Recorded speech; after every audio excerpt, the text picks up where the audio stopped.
trabalhador assalariado ganhava muito pouco, né? Mesmo o pequeno produtor, quando vendia por um preço baixo, só que no mercado internacional essa fibra ganhava um preço bastante elevado, né? Então, essa discussão, que ela é pequena, que ela é menor, ela se amplia, né?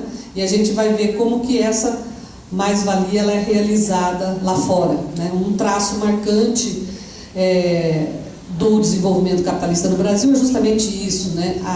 O baixo custo da força de trabalho, né? A baixa remuneração. É por isso que os produtos nossos conseguem ser competitivos lá fora. Bom,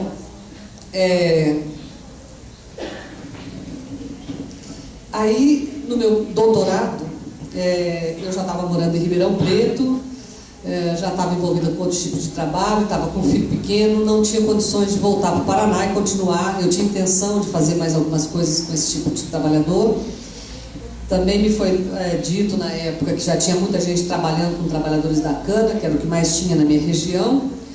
E a minha preocupação era com a saúde do trabalhador. Eu fui trabalhar com trabalhadores da indústria de calçados, que é perto de Ribeirão Preto, né? E que nesse momento tinha problemas sérios também, com cola, com máquinas perigosas, né? E eu fui trabalhar com esse tipo de trabalhador.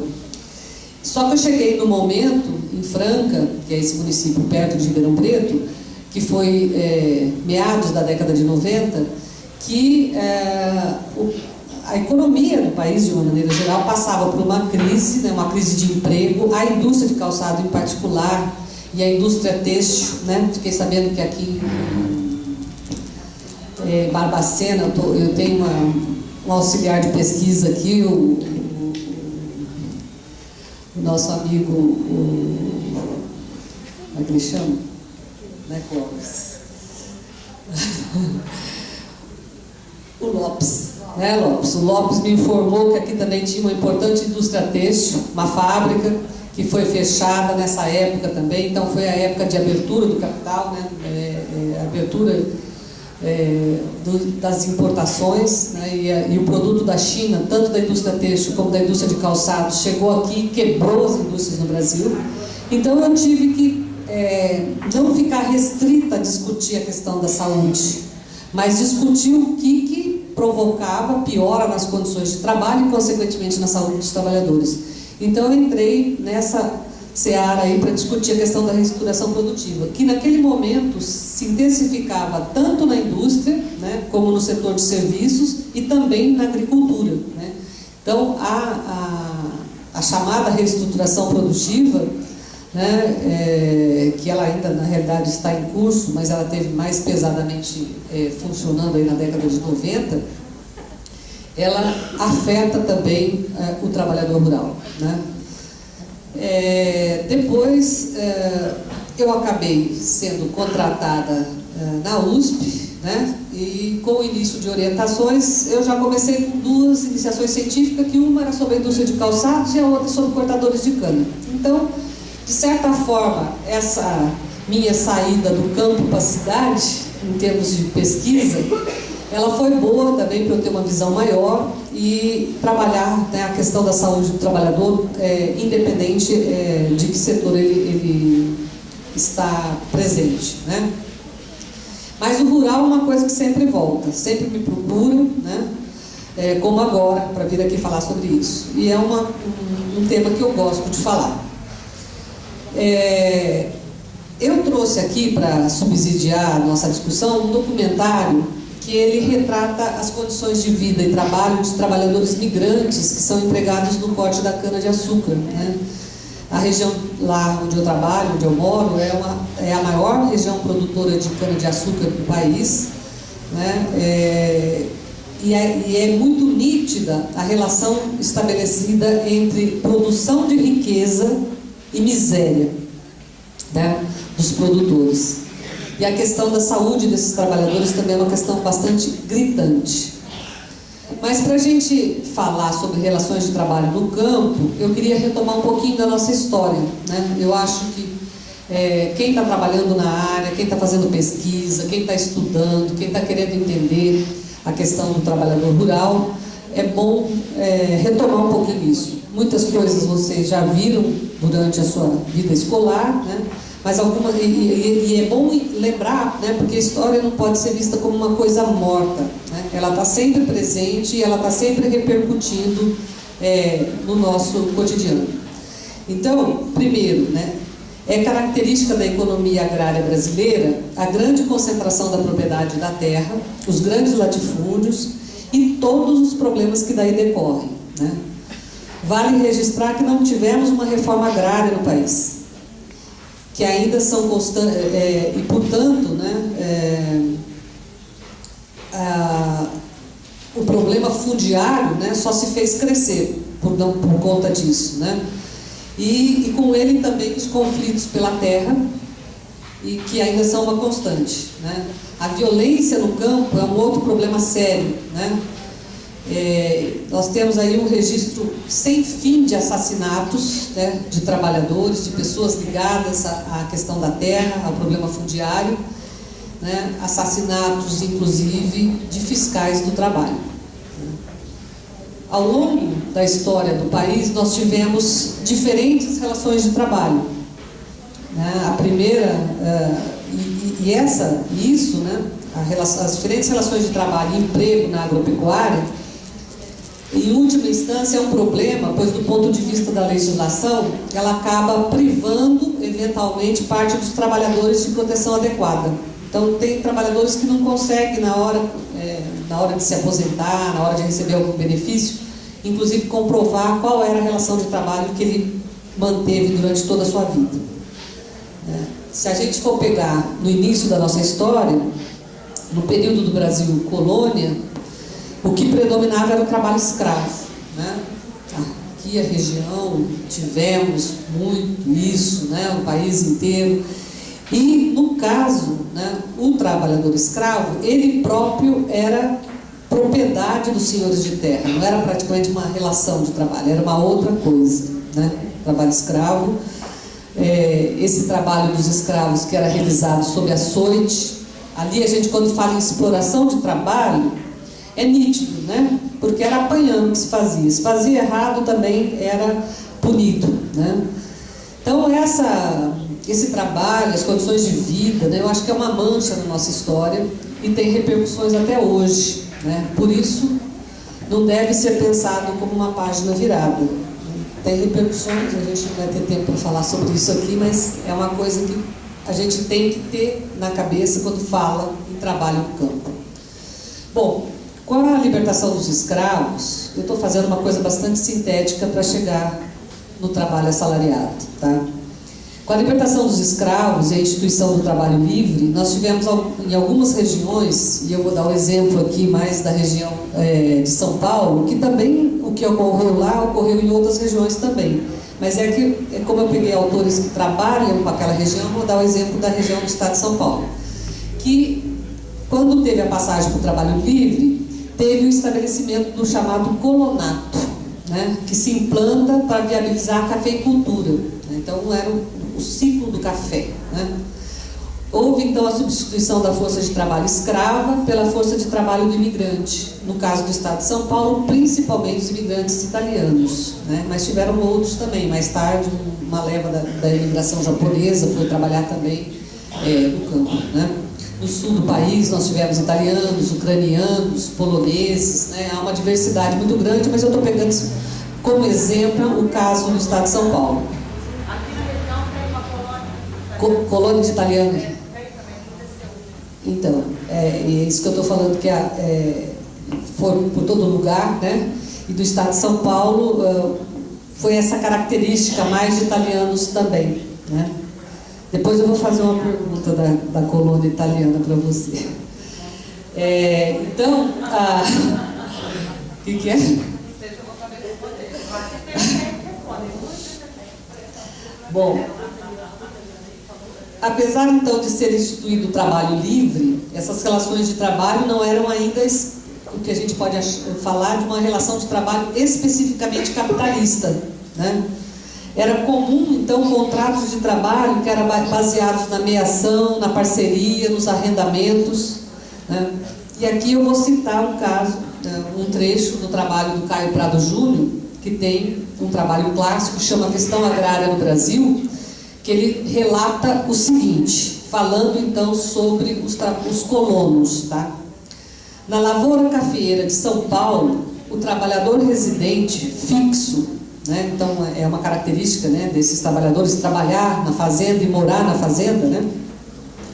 Percebe um salário fixo anual, pago em parcelas mensais para cuidar de um certo número de pés de café. Recebe mais outro pagamento por saco de café por ele colhido. Além disso, tem geralmente o direito de cultivar cereais, feijão, arroz, por conta própria, seja intercalando sua cultura na parte do cafezal, que lhe compete cuidar, que é o seu talhão, como se diz, seja aproveitando áreas separadas e especialmente cedidas para esse fim.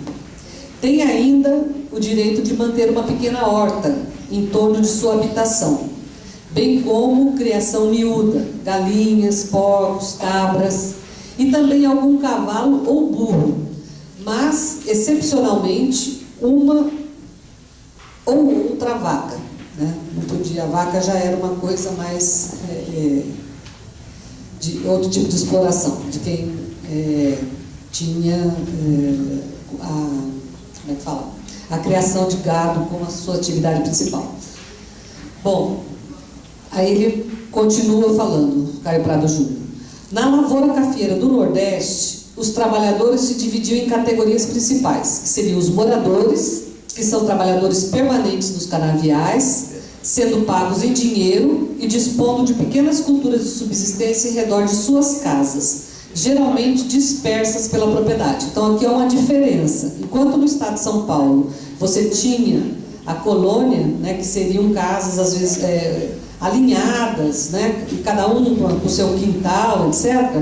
Lá no Nordeste eles também eram permanentes, mas as casas desses trabalhadores eram dispersas pela propriedade. Não havia um conjunto arquitetônico aí dessas casas. Ao contrário dessas habitações dos colonos paulistas. Mas ainda, elas eram mais ou menos próximas aos canaviais. A outra categoria de trabalhadores da lavoura canavieira do Nordeste são os chamados foreiros, que ocupam sítios mais distantes, cultivados por sua conta e pelos quais pagam aluguel, que é o foro, ao proprietário. Por isso era chamado foreiros, né? Os foreiros são obrigados a dar serviço ao proprietário, em regra, gratuitamente na época das safras. É a chamada obrigação ou cambão. Então a gente vê, por exemplo, que você teve no Brasil, então eu não falei aqui, mas se a gente vê, por exemplo, como foi o início da história, que foi a distribuição de terra lá pelas Sesmarias, né, nas grandes terras que foram doadas, né, na época aí, colonial, e depois tiveram então essas propriedades nesses grandes latifúndios que tinham o trabalho escravo, e quando aboliu-se o trabalho escravo, esse trabalho livre ele também vai se dar de forma diferenciada, mas o acesso à terra não teve uma reforma agrária. Então, nesse caso, esse trabalhador aqui do Nordeste, quando ele fala que os chamados foreiros, eles pagavam, né, aluguel pela terra e eram obrigados também a dar o serviço ao proprietário gratuitamente na época de colheita. Então, quando tinha colheita, ele trabalhava na sua terra, que era alugada, e trabalhava também na grande propriedade do dono da terra, né? Então, esses trabalhadores, na realidade, das grandes fazendas de café, eles eram moradores dessas fazendas. Além do trabalho realizado com a cultura principal, eles se dedicavam também à produção de alimentos. Era permitido plantar entre as leiras de café, né, as fileiras. Havia também espaço para a criação de animais, como porcos, galinhas, patos, cabras, que serviam de alimento. E além do mais, nessas fazendas, era comum a existência de espaços de convivência, como escola, igrejas, campos de futebol, etc. Né? A vida, né, não se limitava ao trabalho nessas colônias, né? Havia uma vida social também no espaço rural. É lógico que nós não podemos romantizar isso aqui, porque a vida ali também era dura, né? Não é porque se instituiu o trabalho livre e não era mais escravo que esses trabalhadores também não tinham uma exploração muito grande, uma vida muito dura no campo, né? No entanto, parcelas desses trabalhadores conseguiram poupar e mais tarde, né, através da compra, adquirir o seu pedaço de terra.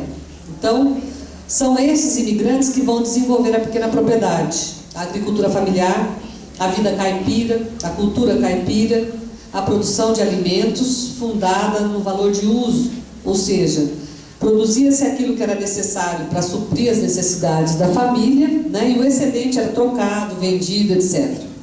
A produção nesses moldes, ela não era uma produção para o mercado, né? Não é uma produção que visava especificamente o lucro. Então, era antes de tudo uma produção para atender necessidades humanas. A lógica capitalista não está presente completamente ainda nesse momento, né? E aí, como é que era o trabalho nessas pequenas propriedades? O trabalho nessa agricultura familiar, ele era fundado em formas de solidariedade. Vai dizer aqui um autor que eu também gosto muito, que é um outro clássico da sociologia rural, que é um livro chamado, vou me basear aqui para falar sobre isso, num livro baseado Os Parceiros do Rio Bonito, que é fruto de pesquisa do professor Antônio Cândido. É um livro que ele fala da vida, do trabalho do caipira paulista e faz uma reconstrução histórica da vida caipira a partir da realidade vivida pelos caipiras paulistas, né? Além disso, né, então ele faz toda uma análise sociológica, antropológica da cultura, da vida desses caipiras, né? Caracterizam quem são os caipiras, mas ele vai além também, porque ele analisa como que o capitalismo descaracteriza a vida rústica no campo, faz uma análise da penetração do capitalismo no campo e que impacto que isso causa, né, na vida, na cultura dos trabalhadores rurais, né? E para falar sobre essa questão da solidariedade, ele vai citar a prática do mutirão. Então, o que ele fala? Aqui eu vou ler o que ele está falando.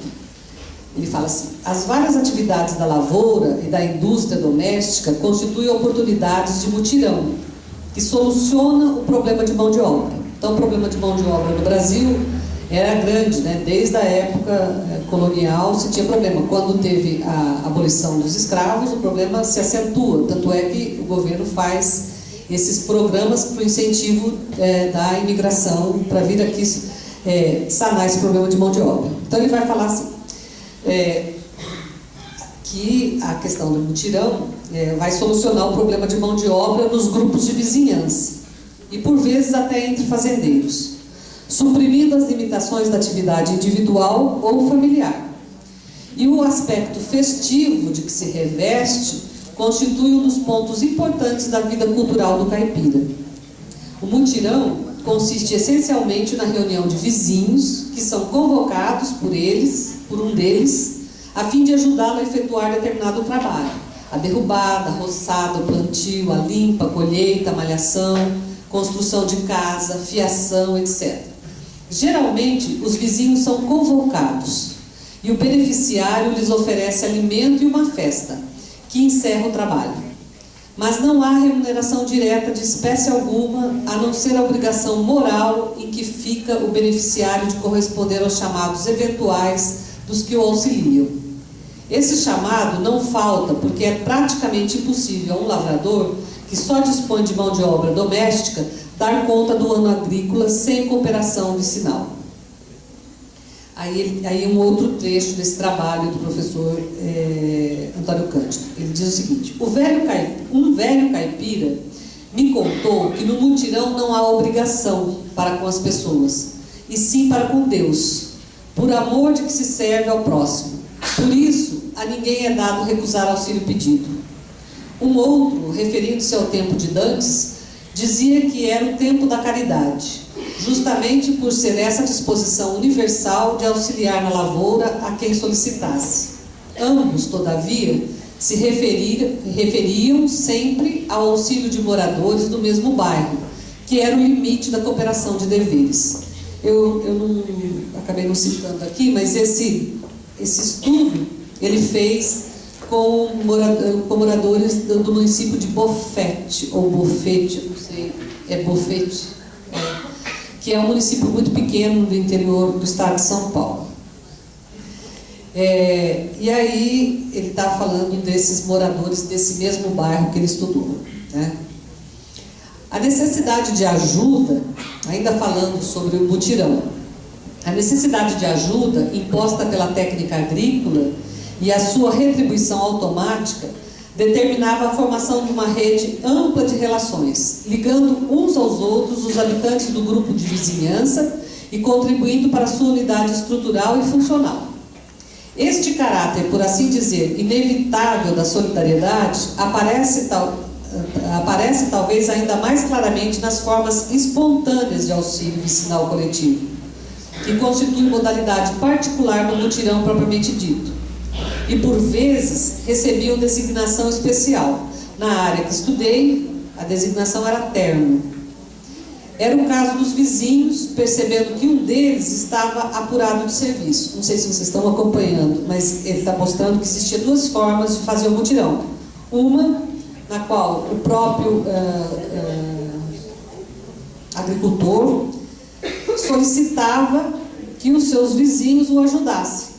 E um outro tipo que ele fala, que seria, no caso, os vizinhos acabavam percebendo que o outro estava apurado de serviço, combinavam entre eles ajudá-lo, sem aviso prévio.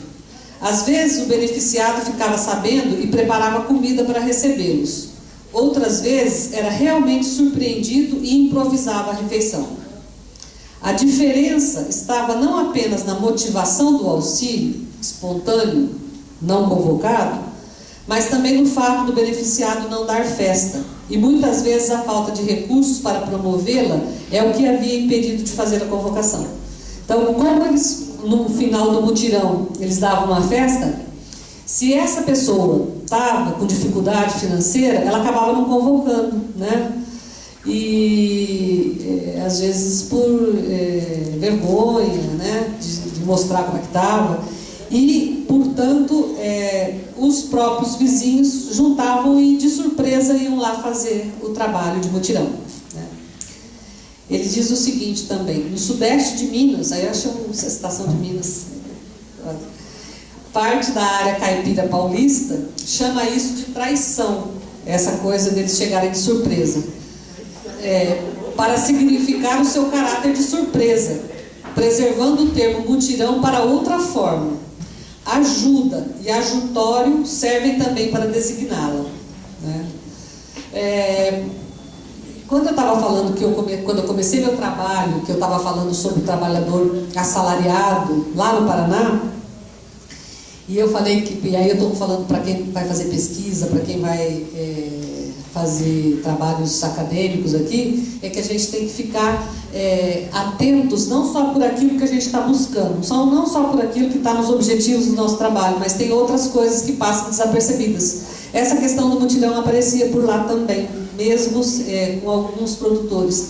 Eu tive a oportunidade de ver e fotografei uma festa que eles fizeram, na época que era a festa de Reis, né, que teve uma festa, eu cheguei a almoçar junto com eles, e eu acabei não aproveitando nada daquele meu trabalho, porque na hora, né, a inexperiência, achavam que o que eu tinha que falar era só sobre os acidentes de trabalho, só sobre a doença, só sobre isso, só sobre aquilo, mas isso também fazia parte daquela realidade, né?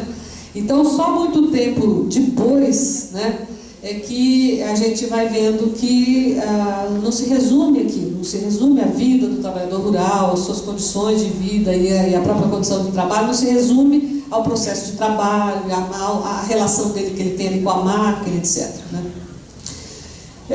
Essa questão como é que fala? Do mutirão, né? Eu estava vindo para cá, de Belo Horizonte para cá, e passando ali por Ressaquinha, o Lopes me contou uma história, né? que ali se tem a caminhada da penitência, na Sexta-feira da Paixão, que é o trajeto entre Barbacena e Ressaquinha. E que ao longo desse percurso, os moradores ali da área rural acabam, por onde vão passar as pessoas, eles montam pontos de apoio, né? Uma coisa voluntária, feita voluntariamente. Oferecem água, café, o banheiro das suas casas, né? E alguns até oferecem lanche. E ficam de prontidão, né? Até alguns com seus carros, caso tenha alguma intercorrência, né? Então isso é uma coisa solidária, isso é uma característica dos trabalhadores rurais, né? Esse trajeto, essa caminhada é uma coisa espontânea que se faz e, portanto, ninguém está visando lucro nem nada. Agora, se você pega essa mesma caminhada e coloca num roteiro turístico, certamente esses pontos de apoio vão virar pontos de comércio, né? É o que a gente tem, por exemplo, no famoso caminho lá de Santiago de Compostela. Que lá todo agora você tem vários pontos de apoio onde as pessoas ficam, mas também não é uma coisa gratuita, né? Então,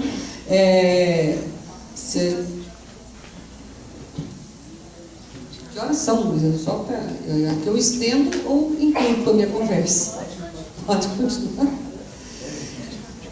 Então, de certa maneira, né, eu tentei ser bastante sucinta, espero que eu tenha conseguido mostrar, por exemplo, que a gente tem essas diferenças nas relações de trabalho, né? Nós temos diferentes categorias de trabalhadores no campo e essas diferentes categorias, elas convivem, né? E existe então essa outra categoria de trabalhador, que é o assalariado, do qual eu vou comentar depois da exibição do vídeo, né? Que esse assalariado ele ficou conhecido em muitas regiões do país como boia fria, né? É comum, por exemplo, a gente ouvir dizer, até ensino na escola pra gente, que o êxodo rural, né, que seria essa saída do homem do campo para a cidade, ele se deu porque as cidades atraíam os trabalhadores do campo.